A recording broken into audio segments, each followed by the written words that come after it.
Morning students, हमारी जो last class हुई थी उसमें हमने बैक्टीरियल जीनोम ऑर्गेनाइजेशन और वायरल जीनोम ऑर्गेनाइजेशन को डिस्कस किया था। देन हमने वायरल जीनोम ऑर्गेनाइजेशन के जो डिफरेंट काइंड्स के जीन्स थे हम उनको डिस्कस कर चुके थे। Next we are discussing about the topic recombination genetics of bacteria. देखिए, रिकॉम्बिनेशन जेनेटिक्स ऑफ बैक्टीरिया में हम क्या करते हैं, इस प्रोसेस के अंदर हम क्या करते हैं। इस प्रोसेस में हम जो भी जेनेटिक मटेरियल होता है उस जेनेटिक मटेरियल को एक जगह से दूसरी जगह, एक जगह में एक बैक्टीरिया से दूसरे बैक्टीरिया में, एक बैक्टीरियोफेज से दूसरे बैक्टीरियोफेज में, या एक डीएनए से दूसरे डीएनए के अंदर ट्रांसफ़र करते हैं। इट मीन्स ट्रांसफ़र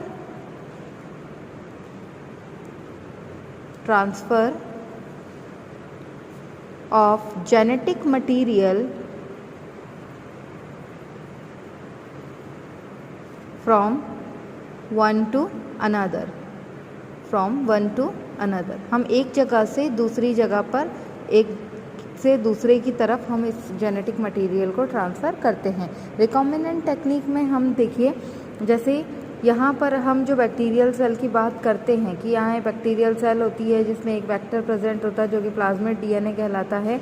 इस प्लाज्मिड डीएनए को इस बैक्टीरियल सेल से हम रिमूव कर लेते हैं और इसका रिमूविंग करवा करके हम क्या करते हैं, इस पर रेस्ट्रिक्शन एंडोन्यूक्लियस एंजाइम की एक्टिविटी करवाते हैं। जब रेस्ट्रिक्शन एंडोन्यूक्लियस एंजाइम की एक्टिविटी यहाँ पर होगी तो ये क्या करेगा, ये कटिंग कर देगा। किसकी? ये जो प्लाज्मिड है उस प्लाज्मिड की ये कटिंग कर देगा। कटिंग करने के बाद इस पार्ट को तो हम रिमूव कर लेंगे और अपना डिज़ायरेबल डीएनए जो है वो इस पार्ट पर इंसर्ट कर देंगे। इट मीन्स ये स्ट्रक्चर जो है वो कुछ इस तरीके से हमें दिखाई देगी। ये हमारा डिज़ायरेबल डीएनए है और ये बैक्टीरिया डीएनए। अब ये क्या हो गया, ये जो फॉर्म बनी है इसे हम क्या कहते हैं, रिकॉम्बिनेंट फॉर्म। अब ये रिकॉम्बिनेंट फॉर्म की हम मल्टीपल कॉपीज़ बना लेते हैं। तो ये था हमारा रिकॉम्बिनेशन जेनेटिक्स ऑफ बैक्टीरिया के अंदर हम किस तरीके से करते हैं। अगर हम रिकॉम्बिनेशन प्रोसेस को समझना चाहते हैं तो उसके डिफरेंट मैकेनिज्म को हम डिस्कस करते हैं।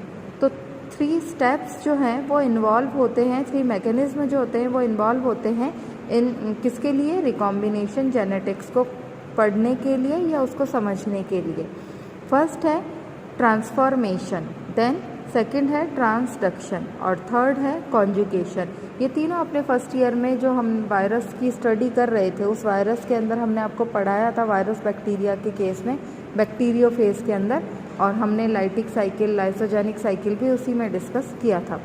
देखिए होता क्या है, जो ट्रांसफॉर्मेशन का प्रोसेस होता है उसमें क्या किया जाता है, जो भी नेकेड डीएनए है, नेकेड डीएनए मीन जो हमारा डिज़ायरेबल डीएनए है जिसको हमने अनकॉइल्ड कर रखा है, वो डीएनए को हम ट्रांसफ़र करते हैं एक से दूसरे के अंदर। जैसे अभी हमने यहाँ पे क्या किया था, हमारे डिज़ायरेबल डीएनए को हमने प्लाज्मिड में ट्रांसफ़र कर दिया था। तो ये था हमारा ट्रांसफॉर्मेशन का प्रोसेस।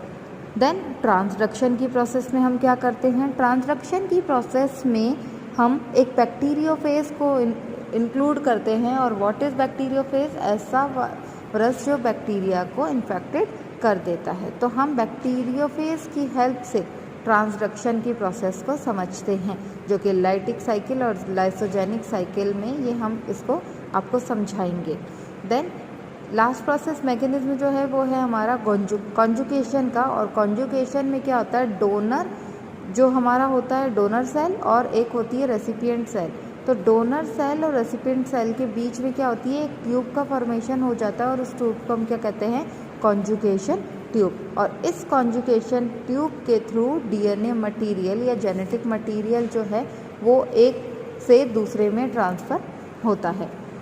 सबसे पहले हम डिस्कस कर रहे हैं ट्रांसफॉर्मेशन मैकेनिज्म को, मेथड को। और इस ट्रांसफॉर्मेशन मेथड को हम 2 अलग अलग साइंटिस्ट के थ्रू डिस्कस करेंगे। देखिए, जो ट्रांसफॉर्मेशन मैकेनिज्म था, जो मेथड था, वो सबसे पहले इन 1926 में फ्रेडरिक ग्रिफिथ एक साइंटिस्ट थे, उन्होंने ये मेथड जो है वो लिया था। और इस मेथड में उन्होंने ये बताया था कि DNA is a genetic material. DNA एक जेनेटिक मटेरियल होता है जो कि 1 जनरेशन टू अनदर जनरेशन में ट्रांसफ़र होता है और उसके साथ में ही इसका ट्रांसफॉर्मेशन जो होता है वो ट्रांसफॉर्मेशन की प्रोसेस को इन्होंने अपने एक्सपेरिमेंट के थ्रू बताया था। इन्होंने अपना एक्सपेरिमेंट जो था वो निमोनिया डिजीज़ का जो पैरासाइट है, निमोनिया डिजीज़ का जो ट्रांसमीटर है जिसका नाम है स्ट्रेप्टोकोकस निमोनिया, इसके ऊपर अपना एक्सपेरिमेंट किया था। और इस स्ट्रेप्टोकोकस निमोनिया को जब इन्होंने स्टडी किया था तो उस स्टडी में उन्होंने ये बताया था कि ये जो स्ट्रेप्टोकोकस निमोनिया है इसमें 2 टाइप्स होते हैं बैक्टीरिया के, 2 टाइप्स के ये बैक्टीरिया होते हैं। एक तो होता है स्मूथ टाइप ऑफ बैक्टीरिया और दूसरा होता है रफ टाइप ऑफ बैक्टीरिया। जो स्मूथ टाइप ऑफ बैक्टीरिया होता है इसको हम कैसे आइडेंटिफाई करते हैं, इसके ऊपर एक पॉलीसैकेराइड्स का कैप्सूल प्रेजेंट होता है, पॉलीसैकेराइड कैप्सूल प्रेजेंट होता है। ये जो पॉलीसैकेराइड कैप्सूल है ये इसका वायरुलेंट पार्ट होता है। वायरुलेंट मीन्स कि ऐसा पार्ट जो कि डिजीज़ को आगे ट्रांसफ़र करता है, इसलिए ये स्मूथ लेयर होती है, एकदम शाइनी लेयर होती है, क्योंकि उस पर एक कैप्सूल कवरिंग होता है। और वो कैप्सूल कवरिंग जो होता है वो किसका बना होता है, वो पॉलीसैकेराइड्स का बना हुआ होता है। दूसरे केस में इन्होंने बोला था कि एक रफ टाइप का बैक्टीरिया होता है और रफ टाइप के बैक्टीरिया में कोई भी पॉलीसैकेराइड कैप्सूल प्रेजेंट नहीं होता है, इसीलिए ये नॉन वायरुलेंट पार्ट होता है, यहाँ से कोई भी ट्रांसमिशन नहीं होता। तो ये होता है नॉन वायरुलेंट पार्ट। तो यहाँ पर रफ और स्मूथ 2 टाइप के बैक्टीरिया को लेकर के उन्होंने स्टडी किया था और एक्सपेरिमेंट किया था। उस एक्सपेरिमेंट में इन्होंने कुछ कंडीशंस को रिकमेंड किया था कि ये कंडीशंस को हमें फॉलो करना पड़ेगा। उन्होंने जो कंडीशंस बताई थी उसमें फर्स्ट कंडीशन थी व्हेन एस थर्ड मतलब जो स्मूथ जो हमारा वायरुलेंट स्ट्रैंड है या वायरुलेंट बैक्टीरिया उसका एस थर्ड मीन्स यहाँ पर अलग अलग तरीके के स्ट्रैंड होते हैं स्पीशीज़ टू स्पीशीज़। जैसे किसी में S1 टाइप का वायरुलेंट होता है, S2 टाइप का होता है, S3 टाइप का होता है। तो यहाँ इन्होंने कौन सा यूज़ किया था, S3 टाइप का स्ट्रैंड यूज़ किया था।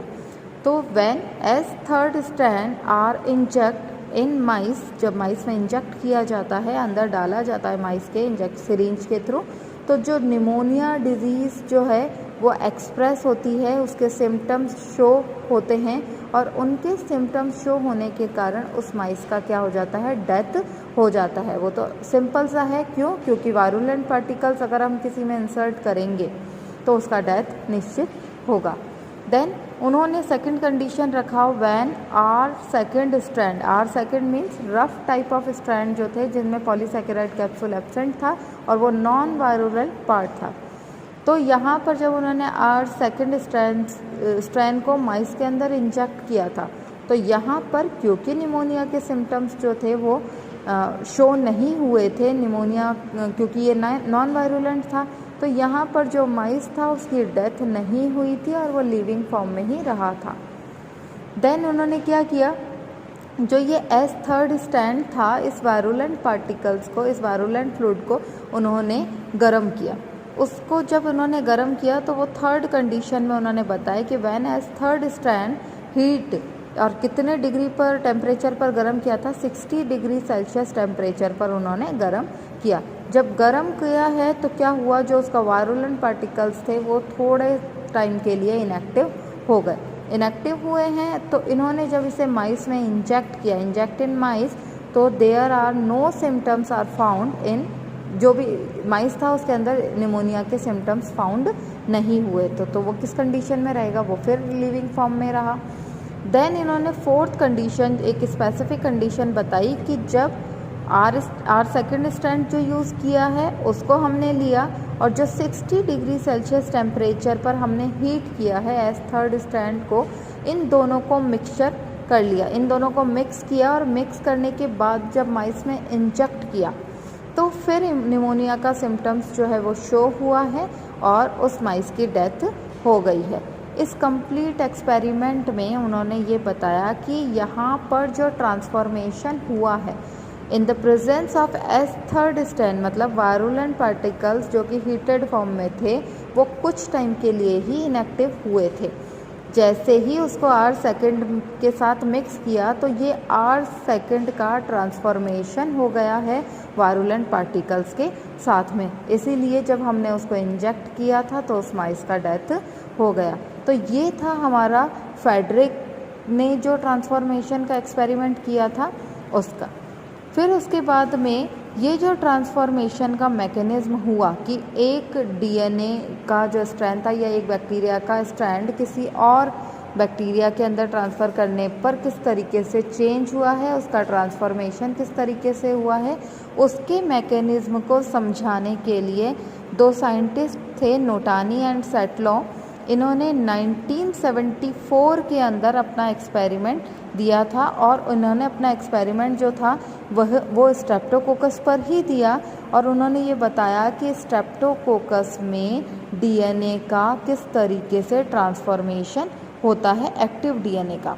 इस एक्सपेरिमेंट को करने के लिए उन्होंने एक प्रोटीन, जैसे उन्होंने ये बोला था कि जो स्ट्रेप्टोकोकस है, एक्चुअल में स्ट्रेप्टोकोकस में इतनी एबिलिटी नहीं है, इतना स्ट्रेंथ नहीं है कि वो इस तरीके से किसी और सेल के अंदर इंसर्ट हो सके। तो उसके लिए उन्होंने कैप यूज़ किया। Cap means competency based activator protein. ये कॉम्पिटेंसी बेस्ड एक्टिवेटर प्रोटीन क्या करता है, यहाँ पर देखिए दो चीज़ें हैं, एक है डोनर और एक है रेसिपिएंट।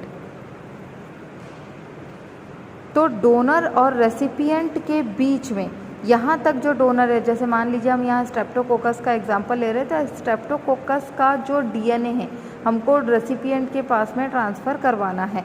तो इस स्ट्रेप्टोकोकस का जो डोनर है उसके पास इतनी कैपेसिटी नहीं है कि वो सीधे रेसिपिएंट के पास में अपना डीएनए जो है वो लेकर के जाए और वहाँ से बाइंड होकर के वो अपनी प्रोसेस को कंप्लीट करे। तो इसके लिए हमने क्या यूज़ किया है, एक एक्टिवेटर प्रोटीन को यूज़ किया है। ये एक्टिवेटर प्रोटीन क्या करता है, ये डोनर सेल से जो रेसिपिएंट सेल है उस रेसिपिएंट सेल के साथ बाइंड अप हो जाता है और बाइंडिंग करके ये डीएनए को अंदर इंसर्ट करवाने में हेल्प करता है। इस मैकेनिज़्म को समझने के लिए हमें कुछ स्टेप्स को फॉलो करना पड़ता है। फर्स्ट स्टेप जो है इसका वो है डीएनए बाइंडिंग। देखिए डीएनए बाइंड कैसे हो रहा है, तो यहाँ पर डीएनए के बाइंड होने के लिए कुछ रिसेप्टिव साइट्स होना ज़रूरी है। रिसेप्टिव साइट्स मतलब बंधन स्थल, जहाँ पर वो आकर के बाइंड हो सके, वहाँ आकर के वो बंध सके। तो इस केस में क्या होता है कि जो हमारा स्ट्रेप्टोकोकस का डीएनए है वो डीएनए और जो बैक्टीरिया वाला डीएनए रेसिपिएंट का है, इन दोनों पर ही कुछ बाइंडिंग साइट्स प्रेजेंट होती हैं और ये जो हमारा डीएनए है वो क्या करेगा, वो उस पर्टिकुलर बाइंडिंग साइट पर आकर के ही इंसर्ट होने की कोशिश करता है। अलग अलग बैक्टीरिया के अंदर अलग अलग टाइप के बाइंडिंग साइट्स हो सकते हैं और अलग अलग बाइंडिंग साइट्स अलग अलग फॉर्म में भी हो सकते हैं। जैसे एग्जाम्पल की फॉर्म में बैसिलस सबटाइलिस जो है, बैसिलस सबटाइलिस के अंदर ये in the form of vesicles, vesicles मतलब धानियाँ, ठीक है, उनकी फॉर्म में ये प्रेजेंट होता है। तो ये रिसेप्टिव साइट्स जो है वो वेसिकल्स की फॉर्म में होगी, किसमें, बैसिलस सबटाइलिस में। देन एक और बैक्टीरिया है हीमोफिलस इन्फ्लुएंजी, ये वायरस। तो ये हीमोफिलस इन्फ्लुएंजी जो वायरस है ये इसमें ट्रांसफॉर्मोसोम्स जो होते हैं वो प्रेजेंट होते हैं। यहाँ पर इन ट्रांसफॉर्मोसोम्स पर क्या होती है, रिसेप्टिव साइट्स प्रेजेंट होती है। ये जो डीएनए का सीक्वेंस रिसेप्टिव साइट्स के साथ में होता है, ये एक पर्टिकुलर फिक्स सीक्वेंस होता है रिसेप्टिव साइट्स का, जिसमें 5 प्राइम एंड से 3 प्राइम एंड पर ये सीक्वेंस होना ज़रूरी है बाइंडिंग साइट्स के लिए। ये सीक्वेंस है AAGT GCG GTCA। ये सीक्वेंस अगर होगा तो उस एरिया पर ही डीएनए का बाइंडिंग हो सकेगा।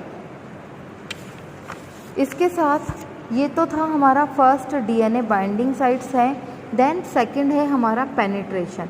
देखिए पेनिट्रेशन की प्रोसेस को करने के लिए, इट मीन्स डोनर से रिसेप्टिव सेल तक पहुंचने के लिए, उस रिसेप्टिव सेल में अंदर एंटर करने के लिए हमें कुछ एंजाइम्स की ज़रूरत होती है।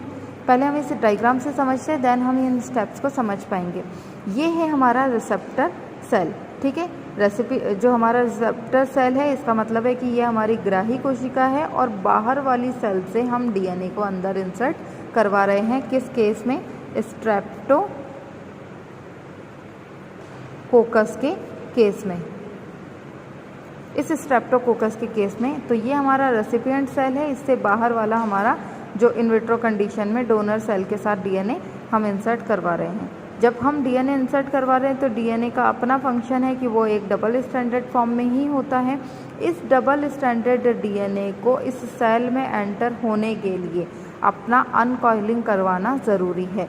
यानी ये डबल स्ट्रैंडेड डीएनए जो है वो as it is receptor cell में एंटर नहीं हो सकता, इसका डबल स्ट्रैंड से सिंगल स्ट्रैंड में कन्वर्ट होना ज़रूरी है। इसके लिए देखिए, ये जो सेल है आउटर रीजन सेल वॉल का है, देन एक फ्लूइड प्रेजेंट है, पेरीप्लाज्मिक फ्लूइड, मतलब स्पेस में पेरीप्लाज्मिक फ्लूइड प्रेजेंट है। देन ये वाला रीजन हमारा सेल मेम्ब्रेन का है। तो इस पेरीप्लाज्मिक जो स्पेस है वहाँ पर हमारे पास में, मैंने अभी आपको बताया कि डीएनए का एक सीक्वेंस होता है और वो उसका बाइंडिंग साइट्स है, तो ये कहलाता है हमारा एक्टिवेटर बाइंडिंग साइट। इस एक्टिवेटर बाइंडिंग साइट्स पर क्या होंगी? वो एक्टिवेटर बाइंडिंग प्रोटीन प्रेजेंट होगी। अभी मैंने आपको ये बताया था ना, ये कैप जो कॉम्पिटेंसी बेस्ड एक्टिवेटर प्रोटीन है, यही प्रोटीन, ये यहाँ पर कुछ प्रोटीन प्रेजेंट होती है। इस एक्टिवेटर बाइंडिंग साइट पर एक्टिवेटर बाइंडिंग प्रोटीन प्रेजेंट है और ये बाइंडिंग प्रोटीन क्या करती है? ये डबल स्ट्रैंडेड जो हमारा डीएनए है, इस डबल स्ट्रैंडेड डीएनए को दूसरे रेसिपिएंट सेल में एंटर करवाने के टाइम पर यहाँ पर एक एंडोन्यूक्लियस एंजाइम की एक्टिविटी करवाती है। और ये एंडोन्यूक्लियस एंजाइम कहाँ से आया है? ये इस रेसिपिएंट सेल का एंडोन्यूक्लियस एंजाइम है। जैसे मान लीजिए कि यहाँ पर कुछ डीएनए के फ्रेगमेंट्स प्रेजेंट थे, ये क्या था? Double stranded DNA fragment. ये इसी तरीके से फ्री मूव कर रहे थे, यहाँ पर इसे बाइंडिंग साइट मिला, यहाँ पर बाइंडिंग प्रोटीन प्रेजेंट था, तो ये डीएनए का फ्रेगमेंट आकर के यहाँ पर अटैच हुआ इस बाइंडिंग प्रोटीन के साथ में। जब ये इस बाइंडिंग प्रोटीन के साथ अटैच हो रहा है तो ये डबल स्ट्रैंडेड फॉर्म में है, ये अंदर इंसर्ट नहीं कर पाएगा। तो यहाँ जो रेसिपिएंट सेल है, इस रेसिपिएंट सेल के अंदर एक एंजाइम प्रेजेंट है, कौन सा? Endonuclease enzyme, endonuclease first. ये ट्रांसलोकेट एंजाइम की तरह काम करता है, ट्रांसलोकेज की तरह, और ये क्या करेगा? इस डबल स्ट्रैंड डीएनए पर कट लगा देगा। रेस्ट्रिक्शन एंडोन्यूक्लियस एंजाइम है ये एक तरीके का, तो ये क्या करेगा? ये कट लगा देगा और कट लगा करके क्या करेगा? इस डबल स्ट्रैंडेड डीएनए को सिंगल स्ट्रैंडेड डीएनए में कन्वर्ट कर देगा। जब ये सिंगल स्ट्रैंडेड डीएनए में कन्वर्ट हो जाएगा तो ये क्या करेगा? इस पेरीप्लाज्मिक स्पेस से होता हुआ जो अंदर रेसिपिएंट सेल है उसके अंदर ये एंटर कर जाएगा। जब ये एंटर करेगा तो ये सिंगल स्ट्रैंडेड डीएनए है और यहाँ पर इस रेसिपिएंट सेल का अपना खुद का डीएनए प्रेजेंट है। देन ये यहाँ पर आकर के इसके साथ में बाइंड होने की कोशिश करता है। इसकी बाइंडिंग के लिए एक स्पेशल टाइप का प्रोटीन होना ज़रूरी है जिसे हम कहते हैं specific single strand binding protein. ठीक है, सिंगल स्ट्रैंड बाइंडिंग प्रोटीन का होना ज़रूरी है। तो ये है हमारा डोनर डीएनए और ये है हमारा रेसिपिएंट डीएनए। वो इस प्रोटीन की हेल्प से बाइंड हो जाएगा और बाइंड होने के बाद में एक प्रोसेस को करेगा जिसे हम कहते हैं सिनेप्सिस का प्रोसेस। जैसे क्रॉसिंग ओवर होता है, जो सिनेप्सिस का प्रोसेस हो रहा था जिसमें होमोलोगस क्रोमोसोम्स जो थे वो आपस में कनेक्ट हो रहे थे, तो उसी तरीके से ये डीएनए, जैसे मान लीजिए यहाँ पर जो है डोनर का पार्ट है, देन रेसिपिएंट का पार्ट है, देन डोनर का पार्ट है, तो ये हमारा डोनर रेसिपिएंट इस तरीके से सिनेप्सिस की प्रोसेस कंप्लीट होंगी with the help of SSBP, मतलब सिंगल स्ट्रैंड बाइंडिंग प्रोटीन के थ्रू बाइंड हो जाएगा। बाइंड होने के बाद में होमोलोगस क्रोमोसोम है तो इसके अंदर इस तरीके की स्ट्रक्चर का फॉर्मेशन हो जाएगा जिसमें हमारा डोनर डीएनए भी प्रेजेंट होगा और हमारा रेसिपिएंट डीएनए भी प्रेजेंट होगा। अब ये सिंगल स्ट्रैंड डीएनए जो है ये हमारे किसी काम का नहीं है, तो हमें क्या करवाना पड़ेगा? इसका रेप्लिकेशन प्रोसेस करवाना पड़ेगा। इसके रेप्लिकेशन प्रोसेस होने के लिए तो यहाँ पर ये बाइंडिंग प्रोटीन जो है वो हेल्प करेगा इस सिंगल स्ट्रैंड डीएनए को डबल स्ट्रैंड डीएनए में कन्वर्ट होने के लिए। तो यहाँ पर जो single strand DNA double strand DNA में कन्वर्ट होगा, उसके साथ जो भी इसके नॉन पेयरिंग डीएनए पार्ट्स होंगे उनको हम ट्रिमिंग के थ्रू रिमूव कर देंगे।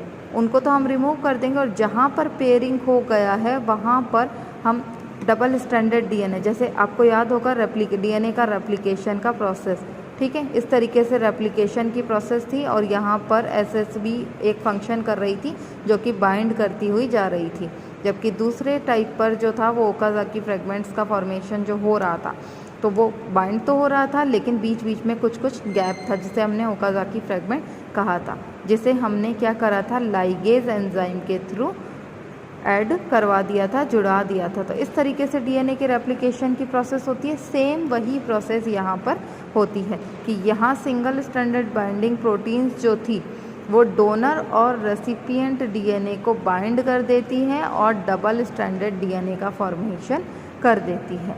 तो फर्स्ट स्टेप डीएनए बाइंडिंग का था, देन सेकंड था हमारा पेनिट्रेशन। पेनिट्रेशन में जो रिसेप्टिव सेल थी उसके अंदर क्या प्रेजेंट था, एंडोन्यूक्लियस फर्स्ट एंजाइम था, इसने डबल स्ट्रैंड डीएनए को क्या कर दिया था, सिंगल स्ट्रैंड में कन्वर्ट कर दिया था।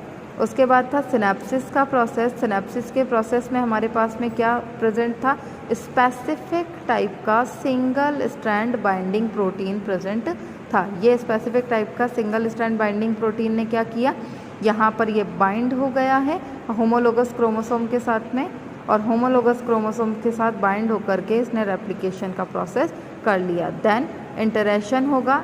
इंटीरेशन इसका मतलब है कि आपस में एक दूसरे के साथ जुड़ना और इस तरीके से हमारे पास डोनर और रेसिपिएंट में दोनों का डीएनए प्रेजेंट होगा। ये कंप्लीट प्रोसेस जो था ये ट्रांसफॉर्मेशन का प्रोसेस ही था। नेक्स्ट क्लास में हम ट्रांसडक्शन को डिस्कस करेंगे।